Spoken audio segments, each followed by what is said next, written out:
You know, Alex, I'm feeling a little cold. How about you? Not me. I sprinted back here. I'm just saying, because, you know, it's not because of the weather outside and the fact that it's snowing like nobody's business. Not snowing. No, right no. now, but it's really windy. It's really windy right now. It's not because of that. It's because, well, we basically watched, you know, to all the people who watched The Deadliest Catch, you apparently don't know what cold is. Welcome to our vlog of The Finest Hours from Disney. Yeah, it was Disney that did this, Disney. right? One of their based on a true story kind of films. So first of all, welcome back to Dragon Shadow Vlogs. This is the official first vlog of 2016. Oh, January. It's the funniest thing. We're seeing a January movie, and you thought we were going to be warm. But the funniest thing too, because like we went over to the movie theater, and he's all bundled up, and it's not cold enough for me. So I actually went without a coat, and he's like, "Why on earth can you do that?" And I hate to say it, but the movie actually made me feel cold. So you'll have to ignore the sound really quick. We actually do have something to help cool down the office, although I guess we don't need it right now. Apparently not. Just go ahead and flip the switch to the left, and that should work. So we are talking about The Finest Hours. This is based on a true story. Not just a true story, an incredible true story. I'm sorry, based on the incredible true story. We were looking it up on IMDb because of the cast. And every time we went back to the thing, the trailer had to play based on the incredible true story. And so we're just pointing this out, that it's not just based on a true story, it's based on the incredible true story. Thank you. So since it is based on the incredible true story, first of all, if you haven't seen our vlogs, welcome. I would say that things get spoiler heavy. However, this is based on the incredible true story. So it's pretty much common history now. You can Wikipedia this, and so I'm not really going to worry about a spoiler tag because, frankly, you can watch it or you can read it. You can. It's also based on a book. So you can go read the book. You can go read a Wikipedia entry on betting. There's a lot of things that you can do. So I'm not going to worry too much about explaining the plot because it's based around the events. I believe it was 1952 when it actually happened. So during the winter of 1952 in Chatham, Massachusetts, I think it's, or is it Chatham? Not sure. Chatham. If I'm not saying it right, I'm not from Boston, okay? We're not from Massachusetts. We can't get over the bar. Vote Quimby. Vote Quimby. Get over the bar and vote Quimby. We're going to be quoting this, I have a feeling, even into our Dragon Shadow recording today. So this is based on a true story that happened out there. Around the wintertime, things get really ferocious in the Atlantic Ocean, and it just so happens that one night, two T2 oil tankers, I can't remember the other one's name, but the Pendleton is one of them, and then I think the other one was like the Foster or something like that. And so basically they both went down for the exact same reason. They both literally capsized, and the ship ripped in half. At least the way they made it sound is that they both had the same problem happen. So because of this, the Coast Guard is being sent out to rescue one ship, and they actually don't know about the Pendleton. The Pendleton has capsized, and it's literally in half, and it's trying to tug its way to shore, kind of thing. And nobody knows that one has happened. Everybody is focused on the other tanker, and the story centers around, I can't remember his Bernie Weber. Bernie Weber, played by Chris Pine, who is a very nervous individual, very shy, very wallflower, and it literally starts with him meeting his would-be wife, Miriam, played by Holliday Grainger, I think is her name. Holliday Grainger. Who, wow, I mean, the performance, like, we actually looked her up, and a lot of her stuff was TV. Her breakout role in film was Cinderella. And I hands on, give you a hand, man. You did a really great job. They meet, and then I guess they skip to their first meeting is like 10 minutes of the film. It's literally that long.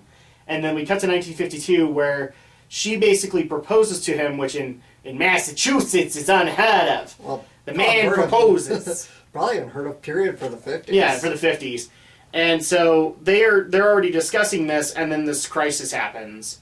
And since Bernie, as well as his best friend, are both part of the Coast Guard, they are, well, most of the story is focused on the one ship, and then all of a sudden, another character who's been kind of roughly shown at this point, he actually hears the horn going, or the whistle going off on the boat for the Pendleton, and he goes and reports it to the Coast Guard. They hear it, and at that point, it's the Coast Guard. They got to go rescue who's ever on the boat. And so Bernie gets sent with 3 other guys to go and rescue the people, or the remaining survivors on the Pendleton, which is like 30 plus people. In the meantime, though, we are introduced to a couple of characters. We're introduced to Bernie. We're introduced to, I can't remember, I think it was Richard Livesey? Because I think it was called Richie. Mm-hmm. Richard Livesey, who was played by Ben Foster. Wow, it's been a long time since I've been able to see him on camera, and Ben Foster never disappoints. Although I will admit that, and this may be true to character, he probably did his homework, but the guy was fairly quiet, so I was like, I wanted to hear Ben give some lines, but he didn't really do it. They go out, and so we see the film from 2 perspectives. We see one from Bernie's perspective. Actually, no, 3. So we see from Bernie's perspective when he's on the boat and when he's on shore, and then when he's on the boat, we get a 3rd perspective from Miriam, who's trying to make sure that Bernie can get home. The other perspective is seen from Case. I think his name is Chief Engineer Siebert, Mm-hmm. played by Casey Affleck. And basically, it's on the Pendleton, and this is the chief engineer of the Pendleton. And he is basically not only trying to keep the boat going, but also keep the survivors going too. And it was actually very interesting to me that both Bernie and Siebert were both very soft-spoken people in a profession where you can't be. So Bernie was kind of the pushover in his Coast Guard office. And I mean, the perfect example is it just so happens that Miriam proposed to him, and the other captain of a boat in the office finds out about this, and makes the jokes that apparently he doesn't have a penis and all that, like you would expect in the 50s. 50s typical 1950s jackass. Or just any kind of. Wow, I slipped into my Brad Jones for a second. How do you KFC, Alex? Like a jackass. Jackass. So just any kind of high testosterone male environment. Ooh, man power. Man! I'm a man! Kind of surprised this didn't come out in the 80s because it would have had a better reception. I'm a man! So we have that going on, and Bernie is very soft-spoken and follows regulations, and even though he doesn't want to go out to rescue, he doesn't think he's going to make it, he still goes out. And then we also follow Siebert, who's also very soft-spoken. They say a couple of times he knew the boat better than the captain did, and the captain actually basically caused the ship to capsize because he didn't slow down. He didn't they were having engine trouble, they were having hull trouble, and Siebert was saying you need to slow down, and the captain kept on saying nope, we can't slow down. So he had to deal with it. And Siebert, I actually would say, is a little bit more interesting because where not to discredit Bernie, Bernie's being told you were insane, you shouldn't be doing this. I mean, they had a bunch of local fishermen pull him aside and say, dude, just go around the coast and just say you couldn't get past it, because there's a giant sandbar right out of their port, and during this kind of weather, you just don't take the chance because you could wreck the boat and kill yourself. And so you had them kind of telling him, no, don't, just go around the harbor and just say you couldn't do it. And you even had Livesey kind of looking him in, every time something bad would happen, Livesey would look over to him and just say, look, this is our situation, we can't do this. And Bernie would continue to say, nope, we're going to do it. We're going to make it happen. Siebert, I would say he was dealing with a little bit more because this was 30 people all of which were panicked because they all were facing life and death situation here, and potential mutiny. I mean, like I can't remember the guy's name in the actual. I think his name was Michael Raymond. Mm-hmm. Yeah, he was like one of the guys calling out that they should use lifeboats and just try and get away from this boat as long as possible. But in that stormy weather, like a lifeboat's not going to survive. So the engineer kept on trying, or Siebert kept on trying to say, look, you go out in this weather in that small boat, you're going to die. And it actually gets to a point where in order to prevent because he needs every man that he can get to save all 30 people. And it actually comes to a head in the film where this guy's just like, you know what, I'm going to let the lifeboat loose and I'm just going to take, whoever wants to go with me can go with me. And he literally takes an axe up, cuts you think he's going to kill somebody. You really do. And he just barely misses some dude's finger, I think it was on the camera, and he cuts the line to let the lifeboat loose. And they literally go to blows. Which is cool because they end up respecting each other in the end. But I would actually dare say Siebert was probably facing a lot more because it was a drastic situation, and he was probably one of the few people keeping his cool, because he knew the boat better than anybody, and he knew what they needed to do to survive. So to sum up the film, like obviously Bernie goes out, he rescues them in this harsh weather. He saves all 32 of them. All but one. All but one or two. Because a couple of them they actually showed jumping into the water and not surviving, either getting hit by an object when because like the boat, they actually showed like the boat hit a couple of them. And one in particular I'm very sad didn't survive was the chief of the galley, who was played by Abraham Benrubi, who... Man, I've known that guy. I've seen that guy in work since I was a kid, and it's so weird seeing him with gray hair in this one. Basically, like his first role that I remember seeing him in was in Parker Lewis Can't Lose. That'll date me for people. Parker Lewis is a long forgotten show. So he's one of the people that didn't survive. So you had a couple that didn't survive, but a majority of them did, and. Not only did they get them off the boat, but like they actually get the offer of having another rescue ship come and get them, but Bernie just kind of looks at that and goes, nope, we can't make that work. We've literally got to go to shore. And this is where the Miriam story kind of comes in very handily, because first of all, she is screaming at his commanding officer for sending him out to die. Played by Eric Bana. Then she goes out and meets one of the local fishermen who just so happened to have a brother or something like that die out there, and was very skeptical, and actually was one of the fishermen saying that Bernie ought to just go around the port and just say you did what you could.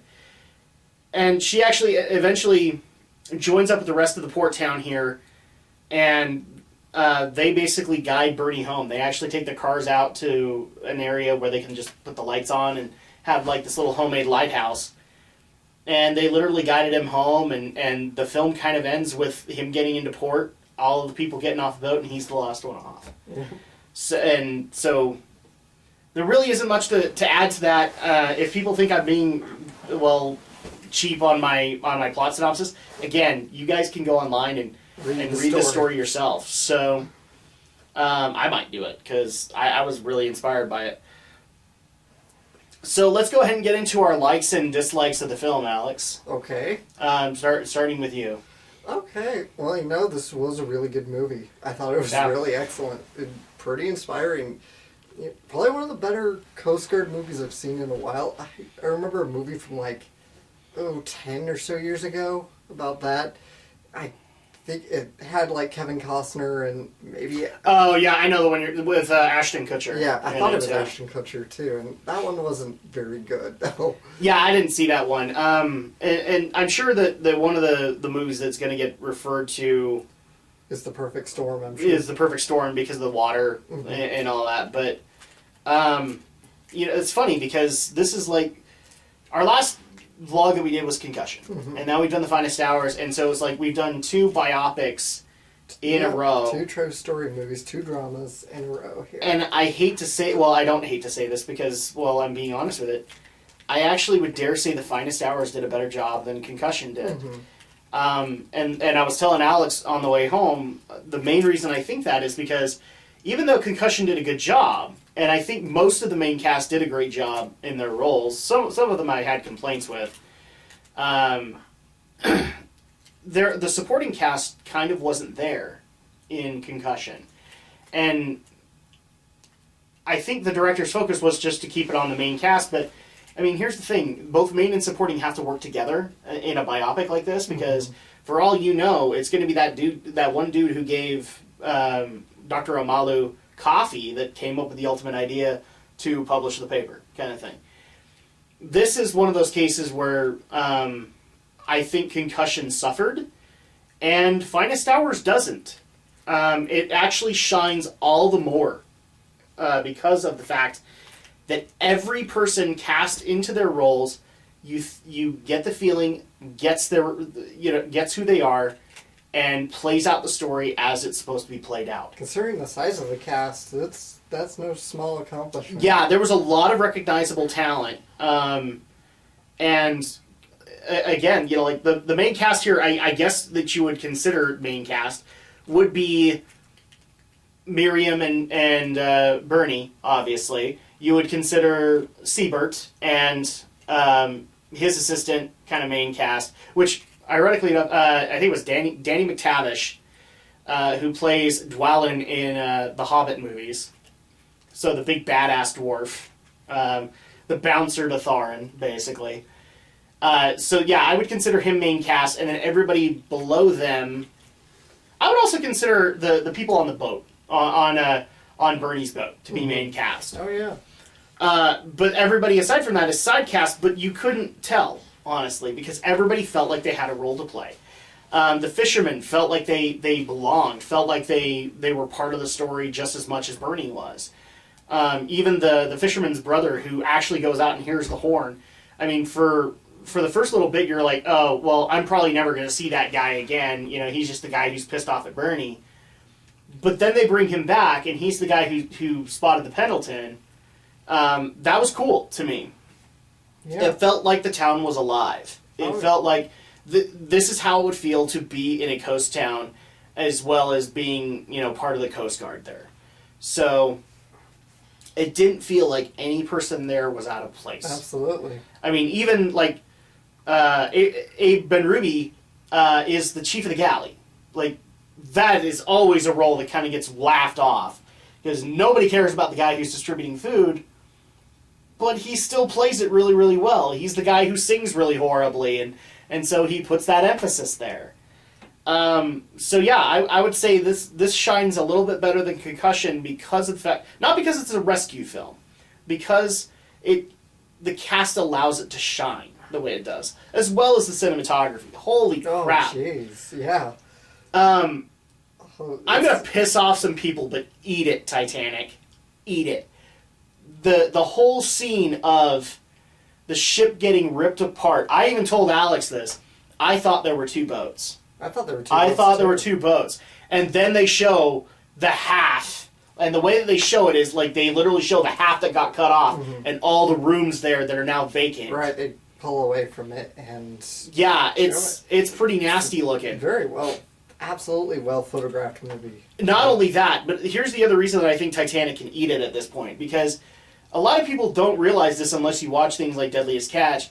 A ship is a dangerous place to live, It's not just, if you're a tourist going on a cruise line, you're probably getting one side of that experience. But the bottom line is like living in an engine room all day. That's a dangerous experience. There are literally these ginormous chains that can take your body and rip it in half. And I thought this film did so well with explaining how visceral an experience like that can be. Yeah. Way better than I think, because a lot of people like to compliment, and again, I'm not giving crap to Titanic, but a lot of people give credit to Titanic because of the fact that when the ship actually rips apart, it feels Feels real. feels real. The reason that I would say this did better is because this actually did feel real to me. I went into Titanic, granted it was years later, but I could tell it was CG. You know, I could tell, like, and I think the only real reason that it felt real to people was seeing all the people dying. I think you might be a little wrong on that, because I think I could be wrong too. I need to go like pour through my Titanic history again, but I think the breaking up sequences might have been model shots, but I could be wrong on that too. Well, so but not only that, we'll like see that. when I actually talk to people about Titanic and the reason that they say, you know, the ship breaking apart, why it feels real, all the people dying, you know, and the difference. I disagree though, and Okay, you can. I'm not saying you're completely wrong, and I don't hate you for saying, but I mean, we're talking about movies made many years apart. More technologies come along, better CGI's come along, and you know, Titanic is kind of, you know, credit to Titanic. It's the pioneer for doing movies like these now. So, and both of these movies accomplish that very well. I feel like showing the true damage of the ship and showing the scale of it in their cinematography, and where Titanic worked with showing the gradual falling apart of the ship by splitting, because you see everything. You see the planks start to crack. You see the decks collapse, right? Yeah. You know, unfortunately we didn't quite get that, but we still got a pretty grand scale with this one by seeing the two halves that looked almost like two ships. And excellent job for this movie too, though, because I totally agree. It's a very well shot, very well photographed movie, very excellent, and this would have been an easy movie to really screw up with your photography with. Yeah. Because, well, first of all, it's already in a ship, it's already in rough seas, so naturally we're going to have motion, we're going to have up and down, we're going to have side to side. So imagine that now if somebody had compounded that with a lot of shaky cam. Like if this had been like a Paul Greengrass movie, thank God no. But no, the photographer knew how to balance the motion of the waves with the necessary pace of the camera. And the director too, director and the cinematographer, they knew when to use static shots, when to use handheld, when to use Steadicam. They balanced it out. It's a nice even coat of a well photographed movie. Yeah, I mean, one of the best examples of like a really visceral shot is, and just showing, you know, this is life on a boat. And again, why I'll actually say that this is a little bit better as far as that is concerned. They actually try to make like a makeshift rudder, right, and try to steer it, try to run it aground. That was really cool. And they lose control of the rudder like early on. Like they have to run the engine, and so they have to try really, really, really hard to keep the rudder stable. And they actually show like this really visceral shot where it goes one end, and then and here's the thing, guys. A lot of people don't, like, I even didn't get it when I saw it, but like ships are made of metal. All the parts are made of metal. And so at that point, to see a giant steel girder go from one end, basically gain the momentum to go to the other end, and it outright punctures the hull. Mm-hmm. Hulls are thick mofos. And so you actually see this go thump, bounce back over to the other side, and water is spewing. That is something that just blows your mind when you see it. It makes you question all physics, kind of thing. But that can happen out in the ocean. Oh yeah. Because I mean, yes, it is thick metal, but it's also, you know, they try to emphasize this really hard. This tanker is old. And so at that point, and you can even see, like, it's been welded who knows how many times to make sure that it can never spring a leak. And there's only so much that can do. So that's... Yeah. And that was awesome to see. That really gives you a sense of scope that this is a shitty situation. I mean, I literally... you dropped a few bombs here. I did. When I saw the girder go over, I'm like, shit. I mean...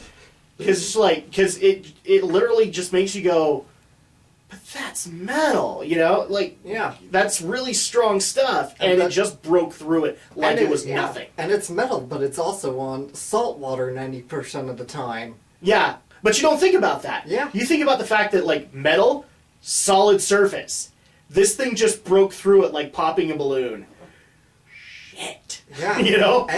Amazing. The effects are brilliant in this movie. And Yeah. and I gotta compliment the story too. So you kind of mentioned this. We kind of got two soft-spoken guys kind of put into this position of power.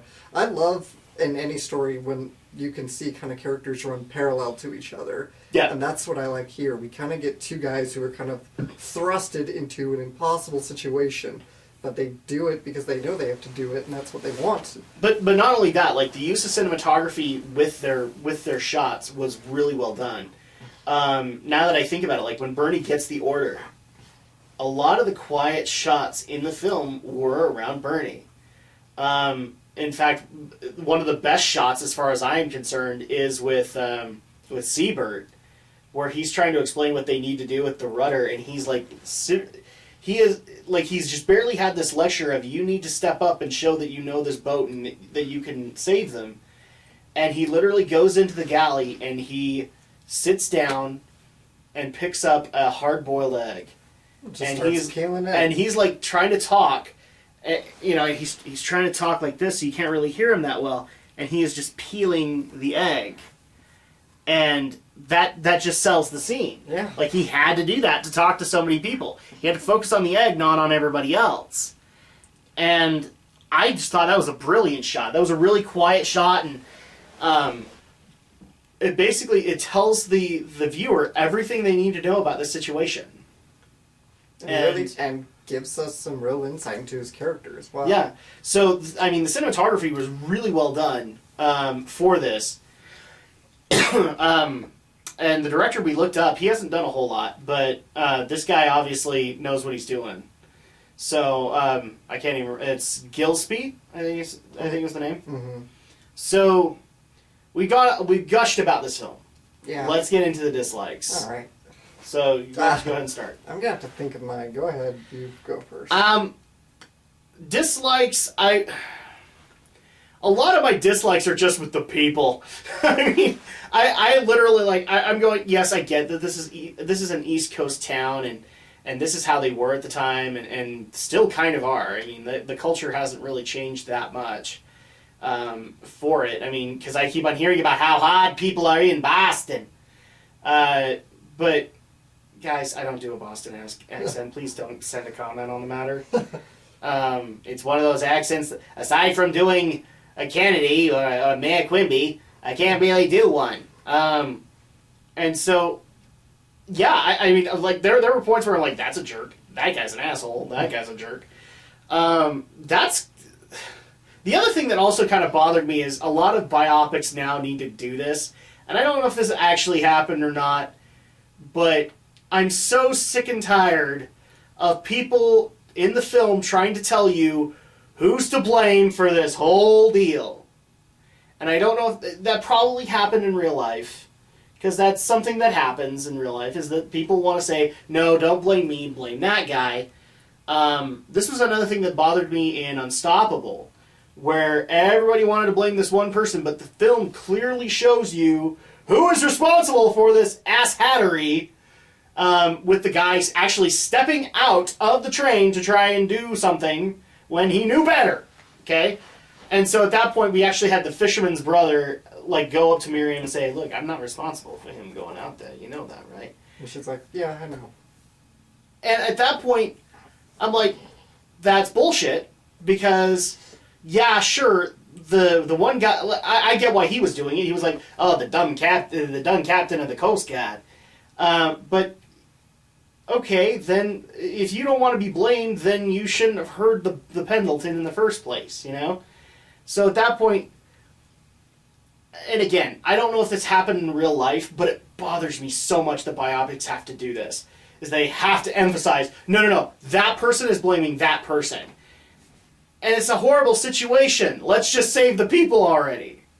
I'd like to think that humankind would like to sit there and go, no, we're not worried about who to blame, we're worried about saving 30 people, you know?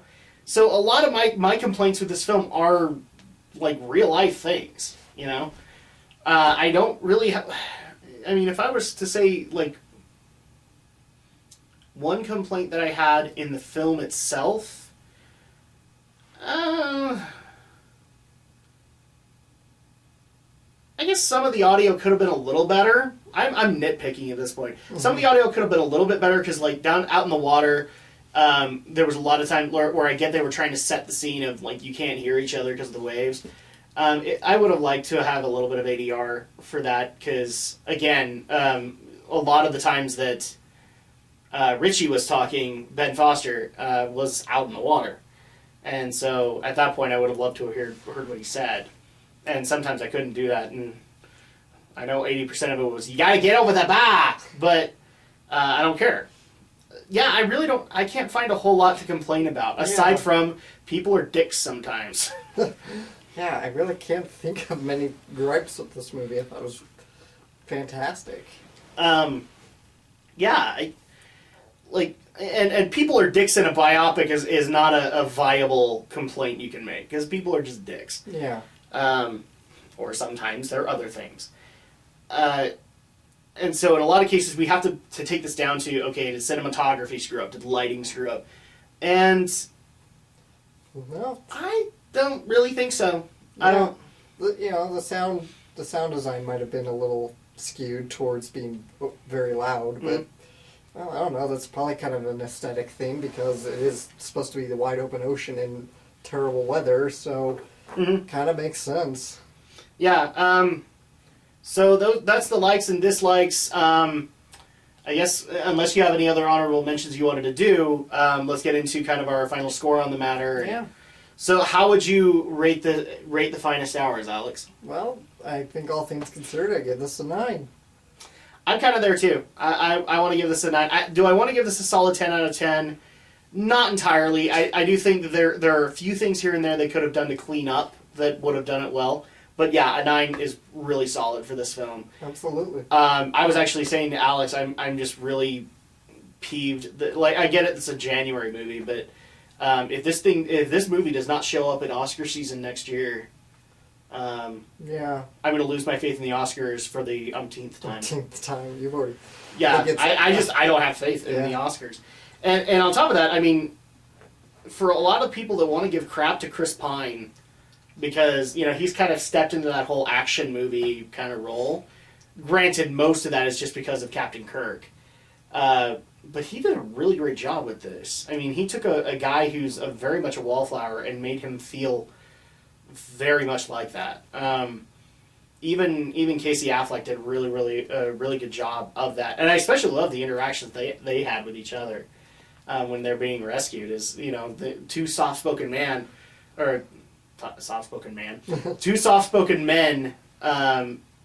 that don't have a whole lot to say talk to each other and don't have a whole lot to say. So still a meaningful conversation. Yeah, it really was. And they were both smiling at each other and it worked. So I would give this a solid 9 out of 10. According to as far as our other rating of like how much money would you recommend people go and pay to see this movie,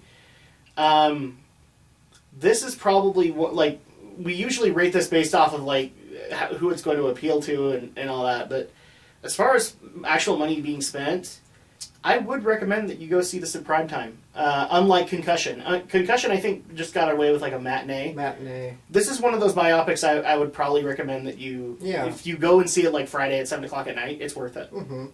It's, I'd say, worth a theatrical screening anytime. Yeah, I really, like, you got to see it in the theaters. Concussion, you could have, I think we even said this, you could probably go until it hits the dollar theater. Or Redbox or Netflix. Redbox it, yeah. This is one I would say, especially because of the effects, you need to see it in the theaters. Because I don't think the water effects are going to come across that well on your TV compared. Yeah, there might even be, I can't say for sure, but might even be worth 3D, because there's a pretty good shot that in there where it's right they're still going into shore, and everything's kind of slowed down. And you just see sort of all the individual droplets of water. That would be cool. Pouring on them. But I don't know if I would justify 3D for one scene. That's the thing. I'm not saying just for that scene alone, but yeah, that's one of the scenes that would stand out to me, I think. I mean, if all the water effects were done really, really well in 3D, I think that would help with the immersion. They certainly would. Immersion. No pun intended. Yeah, literally. Yeah, I would recommend, at the very least, go and see this at prime time. Take some friends with you, and you'll get some enjoyment out of it. This is a Chris Pine movie that I recommend anybody see. And I think that's just going to go ahead and do it for us. So the next movie that we have on our docket, well, I guess I can only say it with one question. Alex, do you like tacos, Alex? We're doing Deadpool. So, yeah, I think the way that this is going to work, and so this is spoiling a little bit, we're going to finish up the Deadpool Let's Play this weekend, and next week we're going to be talking about The Merc with the Mouth. Wow, I don't know about you. Are you worried about it at all? This is a hard R, almost NC-17 movie. I'm a little worried just because of the gore that could happen in this film, but Well, I guess it's Deadpool. I guess we got through the. I think the game has pretty much set us up for what we have to expect. It's going to be a lewd, crude, and hopefully entertaining movie. So you guys can look forward to that. There is another movie that's coming out that same week. We'll probably see that the following week, which is Zoolander 2, because that'll be our first ever comedy. We don't do comedies that much, people. Yeah. The comedies just don't resonate that well. Are we going to do that Coen Brothers movie? Which one? The one with like George Clooney, and it's like about, I don't know, some sort of. Oh, the Hollywood one? Yeah, the Hollywood one. Isn't it out already? I don't think Did it's we out. miss our shot? No, I think it's. I thought it was a 2015 release. No, I'm pretty sure it's still coming, but we'll have to check on that. Well, yeah, let's check that out, because there was another one that I think we need to check out too. Yeah, so that's going to go ahead and do it for us. We will see you guys next time for Deadpool.